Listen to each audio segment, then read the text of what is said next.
Break के बाद स्वागत है आपका। बढ़ते हैं खबरों में आगे, बात करते हैं पंचायत उपचुनाव की। बिहार में पंचायत उपचुनाव की तारीख घोषित कर दी गई है। बड़ी खबर आपको बता रहे हैं, बिहार में 3522 सीटों पर उपचुनाव को लेकर घोषणा जारी कर दी गई है। 25 मई को वोटिंग होगी, जबकि नतीजे 27 मई को आएंगे। 3 मई से 9 मई तक प्रत्याशी विभिन्न पदों के लिए हो रहे इस उपचुनाव में अपना नामांकन दाखिल कर सकेंगे। आपको बता दें कि राज्य निर्वाचन आयोग ने उपचुनाव से संबंधित अधिसूचना जारी कर दी है। 27 मई को परिणाम आएंगे। 3 मई से 9 मई तक प्रत्याशी अपना नामांकन दाखिल कर सकेंगे। राज्य निर्वाचन आयोग ने पंचायत उपचुनाव को लेकर तारीख घोषित कर दी है। 25 मई को जहां चुनाव होंगे, नतीजे 27 तारीख को आएंगे। 3522 सीटों के लिए 25 मई को वोटिंग होगी। राज्य निर्वाचन आयोग ने इससे संबंधित अधिसूचना जारी कर दी है। 27 मई को परिणाम घोषित किए जाएंगे। तो 3500 से अधिक पदों के लिए हो रहे उपचुनाव की तारीख घोषित कर दी गई है। पंचायत उपचुनाव का बिगुल बज चुका है। 3522 सीटों के लिए उपचुनाव में प्रत्याशी अपना भाग्य आजमाएंगे। 25 मई को वोटिंग, जबकि 27 मई को परिणाम घोषित किए जाएंगे। 3 मई से 9 मई तक प्रत्याशी अपना नामांकन दाखिल कर सकेंगे।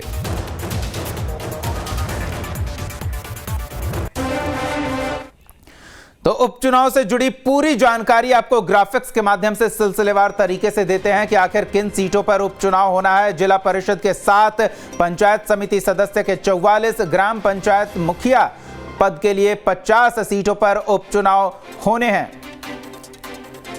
वहीं ग्राम कचहरी सरपंच पद के लिए 55 सीटों पर, ग्राम पंचायत सदस्य के 556 सीटों पर और ग्राम कचहरी के 2810 सीटों के लिए उपचुनाव घोषित किए गए हैं। तो कुल 3522 सीटों के लिए पंचायत उपचुनाव घोषित कर दिए गए हैं। 3 मई से 9 मई तक प्रत्याशी अपना नामांकन दाखिल कर सकेंगे। ग्राम कचहरी सरपंच पद, ग्राम पंचायत सदस्य पद, ग्राम कचहरी पंच पद, पंचायत प्रमुख पद, तो कुल 3522 पद हैं, जिसको लेकर 3 मई से 9 मई तक प्रत्याशी अपना नामांकन दाखिल कर सकेंगे। 12 मई से 15 मई तक नाम वापसी का समय होगा। 25 मई को सुबह 7 बजे से शाम 5 बजे तक मतदान का समय निर्धारित है, जबकि 27 मई को सुबह 8 बजे से काउंटिंग होगी। 3 मई से 9 मई तक नामांकन दाखिल का समय, 9 से 15 मई तक नाम वापसी का समय, 25 मई को सुबह 7 से शाम 5 बजे तक वोटिंग और 27 मई को सुबह 8 बजे से वोटों की गिनती शुरू होगी और नतीजे आने शुरू हो जाएंगे।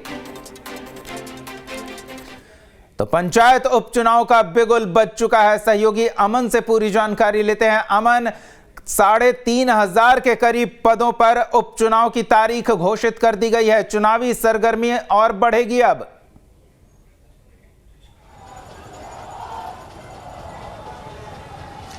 जी बिल्कुल, पंचायत उपचुनाव की घोषणा कर दी गई है। 25 तारीख को मतदान होने, वहीं मतगणना की तिथि 27 तारीख को है और जो चुनाव की सरगर्मी है वो तेज हो गई है। 3 से 9 मई तक नामांकन की प्रक्रिया है और उसके बाद नामांकन वापस लेने की जो प्रक्रिया है वो 12 मई से 15 मई के बीच में है। आचार संहिता लगा दिया गया है, सरगर्मी तेज हो गई है। 3522 पदों पर उपचुनाव होने हैं और उसको लेके लगातार सरगर्मी तेज है। कहा जा रहा है कि कुछ राजनीतिक दल भी सभी जो जगहों पे जहां पे उपचुनाव होंगे उसमें शामिल होंगे। जिला परिषद के चुनाव होंगे, पंचायतों के चुनाव है, जिला मुखिया के चुनाव होंगे।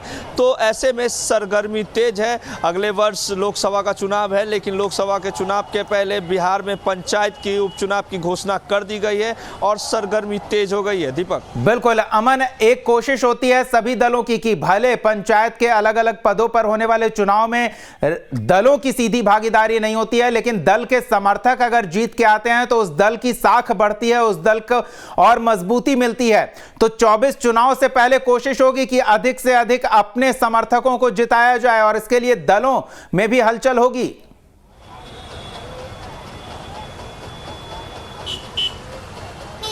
जी बिल्कुल, 24 चुनाव से पहले ये सभी लोग सुनिश्चित करना चाहते हैं कि हमारे दल के नेता, माफ़ कीजिएगा, हमारे दल से जो नेता हैं, जो हमारे दल की मजबूती हो, उसको लेकर जो पंचायत चुनाव स्तर पे जो चुनाव हो रहे हैं उसमें सबसे ज़्यादा हमारे दल के, सभी दल का यही मानना है और इसी की कड़ी में सभी दल के नेता अपना दमखम झोंकते हैं, क्योंकि अगर उनके दल के नेता अगर जीत के आते हैं तो ऐसे में मजबूती उनके दल को होगी। 24 का चुनाव है, फिर 25 का भी चुनाव होना है, तो जितने ज़्यादा उनके दल के नेता अगर जीत के जाएंगे उतनी ही ज़्यादा उनकी मजबूती प्रदान होगी, क्योंकि जब आने वाले समय में 24 का चुनाव होगा तो उनके ही नेता, कार्यकर्ता, मुखिया ये सब मौजूद रहेंगे। जब बिल्कुल वोटों को मोबिलाइज करने में ये पंचायत स्तर तक के नेता बहुत ही कारगर होते हैं और इस दिशा में दल भी सक्रिय हो जाते हैं उपचुनाव में, भले उनकी सीधी भागीदारी हो या ना हो। बने रहे अमन हमारे साथ। इस बीच एक और